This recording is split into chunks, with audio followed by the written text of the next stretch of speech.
সেই মেয়েটাকে খুঁজতে খুঁজতে একটা বাচ্চার রুমে গিয়ে পৌঁছায়। অন্যদিকে জিনরে একটা রুমে প্রবেশ করার পর সেখানে কিছু ফটোগ্রাফস দেখতে পায়। ফটোগুলো কোনো এক ব্যক্তির, তবে কিছুটা ডিস্টর্টেড। রুম থেকে কিছুটা অদ্ভুত শব্দ ভেসে আসছে। শব্দটা মনে হয় আলমারি থেকেই আসছে।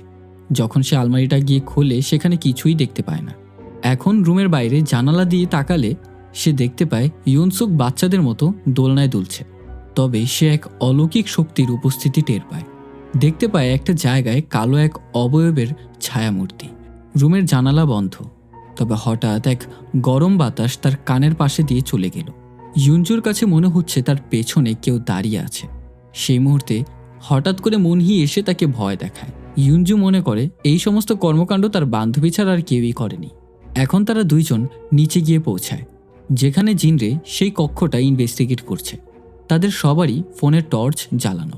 তবে একটা বিষয় তারা লক্ষ্য করতে পারে, তারা তিনজন বাদে সেখানে আরেকজন উপস্থিত। রুমের একটা কর্নারে ফোনের টর্চ জ্বালিয়ে দাঁড়িয়ে আছে। তার চেহারা ঠিকমতো দেখাও যাচ্ছে না। তাদের মাথায় প্রশ্ন ওঠে, ইউনসুক তো এখনও বাহিরে, সে তো বাড়িতে এখনও প্রবেশ করেনি, তাহলে এখানে কে দাঁড়িয়ে আছে? জিনরে মনে করে ইউনসুক তাদের তিনজনকে ভয় পাওয়ানোর চেষ্টা করছে। যতক্ষণ ধরে জিনরে তাকে ডাক দিয়েই যাচ্ছে, সে তার ডাকে সাড়া দিচ্ছে না। এবার তার সিরিয়াস মেজাজ খারাপ হতে শুরু করে।